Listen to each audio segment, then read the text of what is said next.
Robert Perkins stood here one year, and he did exactly that. There was a lot of commotion in the room, and what he did is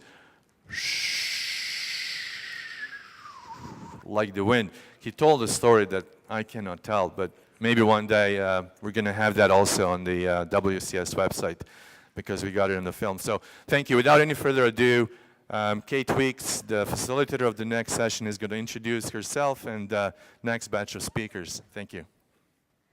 Hi, everybody, and welcome back for the second panel session of the day. Next up, we have Jeremy Ward, who is currently the curator at the Canadian Canoe Museum. And Jeremy will be doing a presentation on freighter canoes, an illustrated exploration of the iconic northern workboat. And he's quite familiar with building canoes himself, but he finds it more lucrative to speak about canoes than to build them, so that's the route that he's taken. He has some experience with breaking canoes as well. He spent his honeymoon 2 weeks in a birch bark canoe and managed to break the end off of that canoe. And then he fixed it, and the marriage continued. And he made a 36-foot birch bark canoe and managed to break that in half when he was launching it. Also fixed that canoe, and so he has some talent in both breaking and fixing canoes, and perhaps that's why the museum's kept him around all these years. In any case, we're looking forward to hearing his presentation, and I'll keep things moving along. I'll get him up here. So please welcome Jeremy Ward. Good luck. Sound check. Good. Well, thank you very much. I suspect many people in this room are familiar with the subject of my topic. And I think a lot of people sometimes look at these and really wonder why we've attached the handle canoe to that word freighter. They clearly have evolved into something great and something rather different. When I look at these boats, I see them as the last real genuine working boats of the canoe family. Many years ago, I was with Bruce Hodgins. We were up on James Bay, Chisasibe, and I watched with mouth wide open as a freighter canoe came across from a level horizon, family, dogs, grandma on board, and a snowmobile balanced across the gunnels. And I thought, now that's a boat I'd like to learn more about. But in fact, my love affair with these goes back to a much younger age.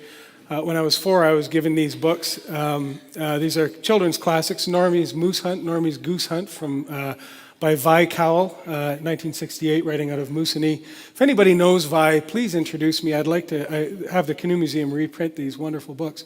I also tried to cover up the fact the blue one is a library book that I've had for 40 years, and right after this presentation, I'm going to return it. Before launching into this, I would like to give a heartfelt thanks to George for this opportunity, to Alex and the symposium as well, to bring this presentation. Mine might be an alternate path to James's presentation last night, where I see James was really bringing the Canoe Museum off of its property and out to this symposium and really to the big wide world. I would like today to bring us, if I can, to the mountain, to the Canadian Canoe Museum. I know a number of you have been back here perhaps with me for a walkabout. This is one of my favorite places in the world, and really this is what keeps me, after all these years, engaged with this collection. It's just limitless. 640 canoes, depending on how you count, kayaks, also manufacturing forms, thousands of small artifacts, an expanding archive and reference library. If any of you are trying to play Where's Waldo, if you look to the far right corner, you'll see a lot of freighter canoes up on the wall, and we're going to visit those in a little while. But more importantly, a walk through this room, I find, is to discover endless relationships and stories that are unfolding, that are connecting. And I'm really surprised oftentimes at the richness of these connections. The best way to get a sense of the depth of our collection, really, and its potential is to pick at a thread of this fabric and see where it leads. At its simplest, the canoe is an ideal platform for tinkering. Humans excel at tinkering. They excel at tinkering with other people's tinkerings. And with boats and aircraft, most noticeably, I think all tinkerings come at a cost or a compromise. And this leads to some of the most marvelous innovations. For instance, as we walk to the back of that big hangar, we're going to see a number of canoes rigged for sail. People have early on tried to find ways to improve or to reduce the amount of effort needed to haul these boats about. Chief Michel Joe last night was showing us how effective a sail can be at enhancing the paddling. It didn't take long for somebody to say, well, if I lay down flat on the bottom, drop a centerboard through the hull, I can increase the sail area and go faster. And then some clever folks said, well, what if we got the pilot right out of the boat? That means we can increase the sail area even faster and clean up at the races. And so you can see he's out on a sliding seat. And the last iteration of this, which we still call a canoe, this is the International 10 square meter sailing canoes. This is, for my money, is still part of our family because of the genetics that we've witnessed of this boat as it's been tweaked and modified along the way. So my mission here today, I think, really is to connect these two boats that are behind a few wonderful dugout canoes, ancient dugout canoes pulled out of the muck of lake bottoms and riverbeds. On the left is a big birch bark canoe, an icon of Canadian mythology, if you will. This is the largest of the bark canoes used for the fur trade, the Canot de Maître, the Montreal canoe, the 6-fathom birch bark canoe. I'd like to see if we can and look at the connections between it and that. Well, it's not a lobster boat. That's usually most people's comment when we walk in and we see this gray freighter canoe here, and really understand a little bit more about that gray boat and what connects the two. Going back as far as we can imagine in terms of experience and canoeing. Sorry, canoeing. Am I still on? Canoeing traditions. Of course, large canoes are by no means an innovation of the fur trade period. Chief Michel Joe last night was talking to us about the ocean-going canoes on the East Coast and how they would have been an absolute necessity to make crossings such as that. I just can't imagine the bravery you had to do your trip. Same thing on the West Coast with the dugout canoes. And for the purposes of the length of my talk here, I'm going to just focus on the woodland traditions, the essentially portable watercraft necessitated by our landscape and waterways. But we will, as we chart this story, we'll end up on the third ocean coast in the Arctic. Early writings certainly talk about large canoes, some canoes with 50 people in them. One of the early Champlain expeditions, when he was still second mate, was off Nova Scotia, and a 30-foot birch bark canoe was acquired, painted red from the Mi'kmaq people, and it was sailed back to France, hoping to drum up more support from the Crown. Chief Joe, I think if you were turned down at Calgary looking for that Mi'kmaq canoe there, we should really go to France together and see what happened to this 30-footer. I expect that after it was unloaded on the Seine River, it was paddled by the sailors, the matelots, who I can sure did a great job of that. But then it ended up, I would expect, in Paris, maybe buried down at the basement of the Louvre, and eventually had a piano parked on top of it or something. We don't know what's happened to that large canoe. I'd sure love to find out. Large canoes just weren't terribly common in a traditional setting because they're not terribly useful. They have a shorter lifespan, of course, a lot more strain on the hull. You can't make the birch bark really that thicker or stronger, and the framing to make that more robust doesn't really help strengthen the bark. So you're also limited to the waterways you can select. Think about it like being in a car that will only drive on the 400 series highways. For the eddy turns and navigating shallow draft rivers, the extra crew you need, they're just not, they're not really coming into their own as a necessity until we have something like a fur trade or a transnational shipping business that requires this kind of method. During the development of the fur trade period, the large canoes certainly came into their own. There's been a lot discussed and explored on that topic. And we also see canoe building sites or factories concentrated where they're most needed. This would be down near Trois-Rivières on St. Lawrence River, at the lakehead area of Lake Superior, and of course on James Bay, a very important site was developed in the bottom right-hand corner of James Bay at a place called Fort Charles. This was Hudson Bay Company's first toehold in North America, later to be called Rupert House, and then today much more familiarly known as Waskaganish. The Rupert River was deemed to be a major artery into the interior for trade. A survey in 1820 said, while they were looking to see if the East Main would be it, it was proven not to be. So the Rupert River was sanctioned the main artery into the interior for resupply that would connect them as far as Lake Mistassini. In fact, over the height of land would take them right down to the St. Lawrence River.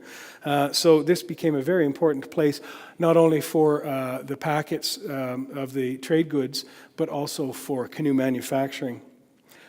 As you can imagine, birch bark canoes don't last very long, and so there's a need to constantly reinvent the fleet. The largest canoes, the 36-footers, might have only lasted 1 year of good hard use. They would be retired to secondary purpose after that. And it's not long before you exhaust your local supply. I led a project over a decade ago where we delving into the literature, the artwork, the journals, recreated a full volume birch bark canoe of the largest size, this 36-footers. This would be almost 6 feet wide, 30 inches deep, carries 8,000 pounds on the water, so the literature goes. And our objective was to build one of these, a brand new one, none of them had survived, and beat the hell out of it. Match it to the folklore, to the claims, paddle it, pole it, sail it, line it, portage it, put it through all of the beatings that a Montreal canoe would have, and see how it managed. Oh, I'm sorry. Where's my mouse? In the supplying of this industry, birch bark actually became an important staple, secondary almost commerce as a trade item. And by the 1820s at Michipicoten, we know records say that a roll of good grade canoe bark was the equivalent of a plu, or a made beaver pelt, which doesn't seem like a lot given the hazards if you're climbing an aluminum ladder to harvest a roll of bark. Now, a roll of canoe bark was 1 fathom wide and 4 fathoms long. This is 6 feet wide and 24 feet long as a standard grade piece of canoe bark. It was all I could do to get close to that when we were building this canoe. If you look at the right-hand end, just down in the right-hand corner, you see a bit of yellow spray paint on that. And well, in fact, I had an agreement with logging companies to go in and skin trees before they cut them down. And so there's yellow spray paint all over the inside of our canoe. That's sort of a sign of the times, I guess, today. But there's a whole lot of bark in the wings in that photograph waiting to be turned into canoe. The detailed photograph in the upper corner is a fascinating or photograph if you know what's behind it. It's a Hudson Bay Company canoe pulling in 1901, Kippawa Station. So it's actually bringing furs to the train line, and those furs will end up heading down towards Montreal by train. So the canoe in its latter years of the fur trade was still serving to service the smaller arteries that fed now to the train lines. But if perched on top of the canoe behind the bowman are a couple of rolls of canoe bark, and they're also being brought to the canoe manufacturing sites. So it gives us a sense that these became common staples as a sidebar to the business of the day. Producing these canoes certainly took a lot of effort. Some surprising discoveries researching the record for the large boats. In 1830s, there was a note made in the Fort William Journal at Thunder Bay, or Lakehead of Lake Superior, that the Antoine Collin, the canoe builder, began a canoe for the governor, for George Simpson. Just under 2 weeks later, Antoine Collin finishes the governor's canoe and begins another. And that's a painting by Armstrong in the upper right corner from a few decades later of another canoe made for the governor. So these didn't look half bad, really, did they? What is not mentioned in the literature or the journals of the fort is, in fact, Antoine Collin might have unrolled some birch bark and staked it down, but the project was then taken over by teams of canoe building Anishinaabe women, and sometimes their daughters, who would be the bobbin side of a sewing machine, sewing these hulls together. In the lower right corner is Jen Bernard. She's here tonight. She's a longtime staff member with me at the Canadian Canoe Museum. She's our lead animator from the school programming. And she and Rhonda McIsaac there are finishing the side seams for the boat. That's a project that took us about a month and a half to do. I would expect they would have done that in a day to keep these boats in production. Jen's daughter, Claire, was quite young at the time and was very helpful for being shoved into the end of the canoe where it got really quite tight to sew back. Just a quick photo here to show an important element of bark canoes that you might be aware of, that they are built unusually from the outside in. Skin first, framing in second. And this is essential to the way that they're actually taken apart and rebuilt when damaged underway. And as Kate mentioned, I have a little bit of experience doing that. Launching the canoe, shortly after this one was broken in half, we rebuilt it and then filled it up. She's now carrying about 6,000 pounds of water ballast in olive barrels. We ran out of olive barrels. We didn't get up to the full payload of 8,000 pounds. But you can still see she had about 14 inches of freeboard, so there's still a lot of capacity left in the boat. Quite an amazing ratio of capacity to weight that canoes provide. I don't need to tell you that, but I was surprised to discover that a canoe that would carry 8,000 pounds of load only weighs 340 pounds on the water. We did get out, stretch its legs a bit in the lower right. We're filming with the BBC, and we're just approaching the Big Pine Rapids on the French River as we were poling and tracking the canoe, or setting poles and tracking the canoe up the rapids. Now, I'm going to leave that story behind for a moment here and look at another story that's unfolding. Late 19th century, a lot of northern exploration is going on. People are flooding there, of course, for the Klondike. In the lower right, we see J.B. Terrell standing looking a little bit skeptical, looking at a Peterborough canoe that was made for his expedition. That was used in their advertising literature in 1809. The other photographs are from geological surveys in Alaska. These are all canoes from the Peterborough area. These are industrial manufactured, all wood canoes.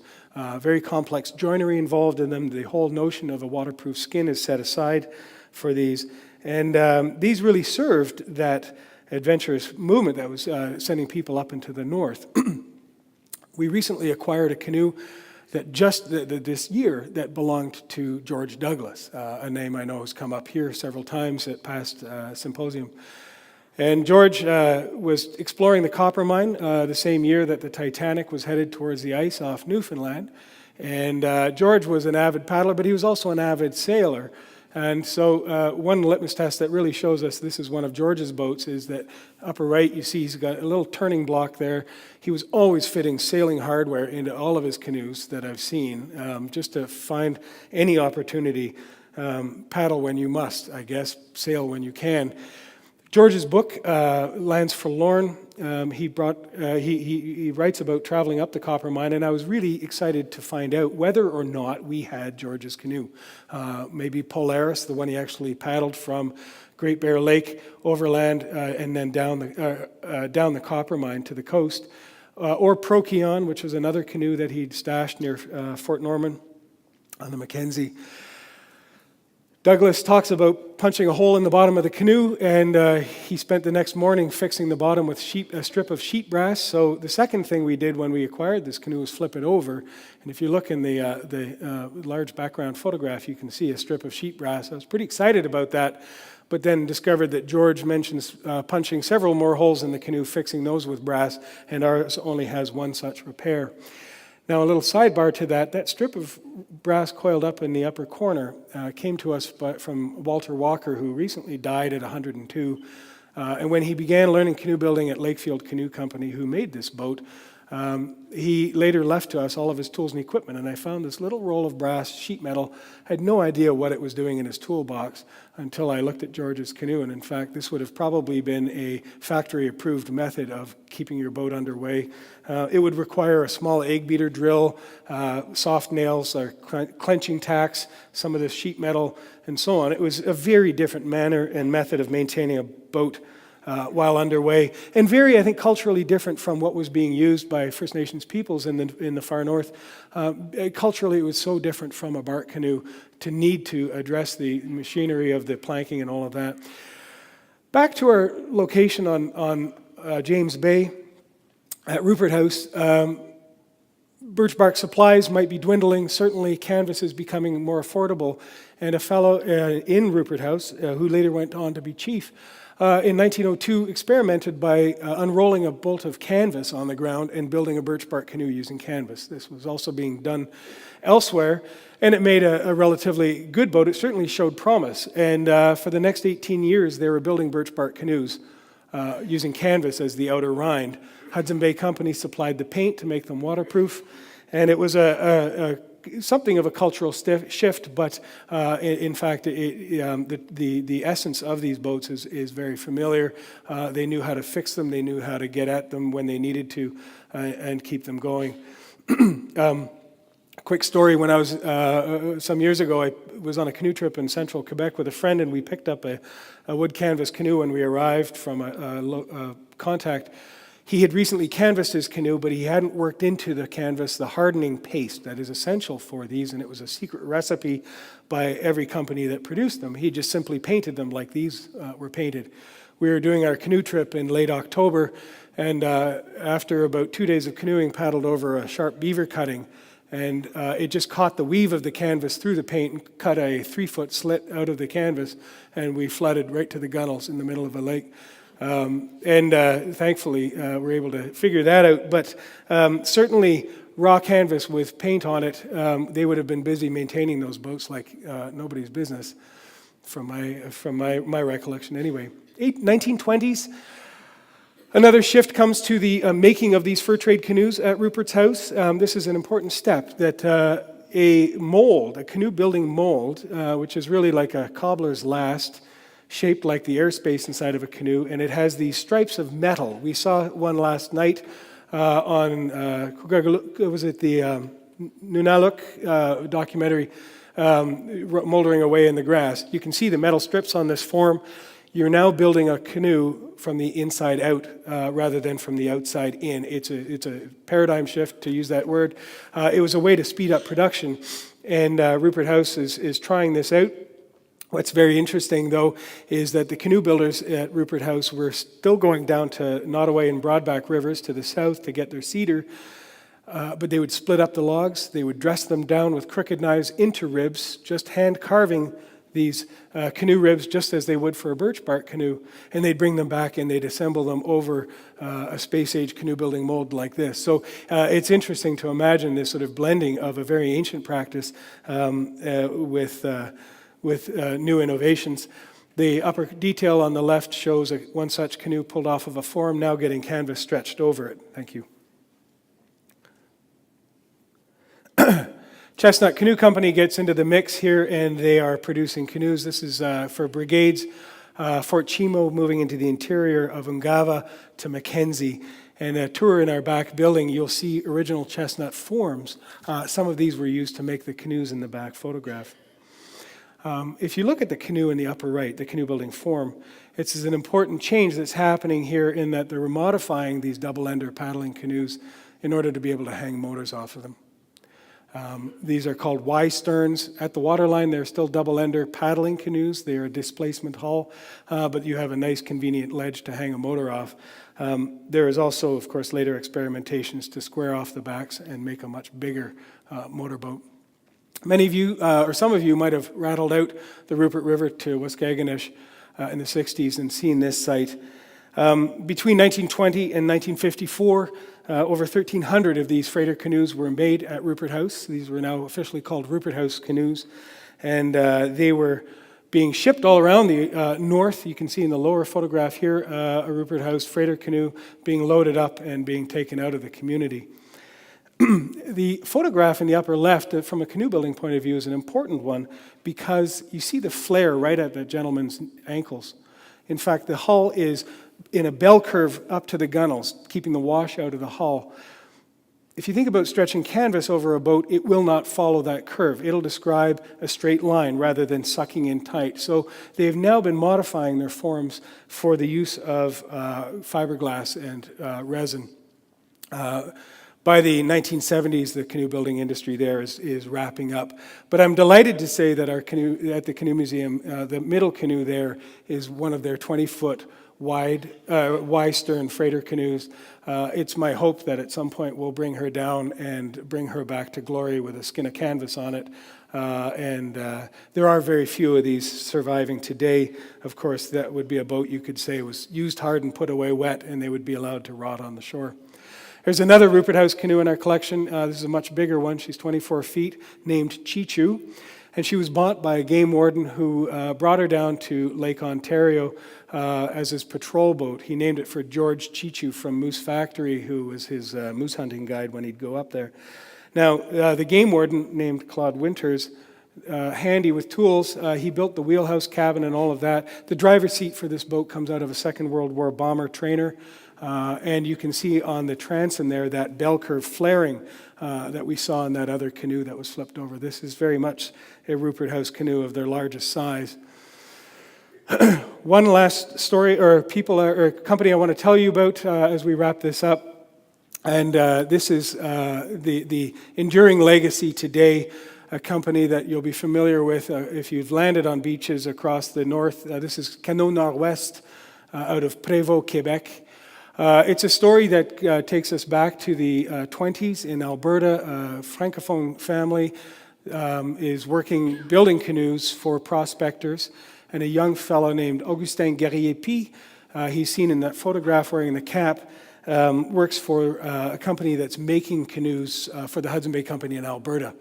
It's the same company that supplied the mold that was shipped to Rupert House. So in fact, our company here, Mr. Guerrier-Py, where he learned in Alberta, is also connected to the Rupert House building. I know it's a bit complex or twisted here, but I find this an exciting development that deserves more research because it really reminds us how small the Arctic is, even though the distances can sometimes be so great.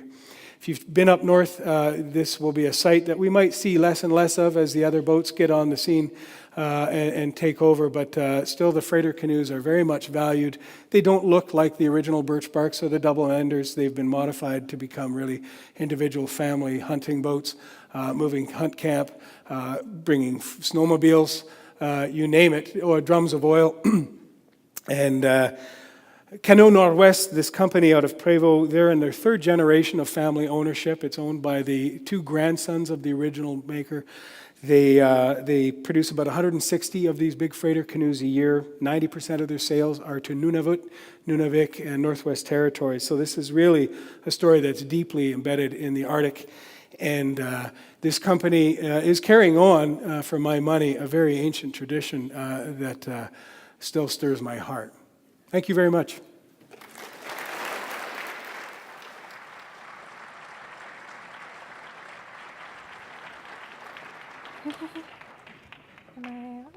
Well, 25 minutes on the nose. Good timing.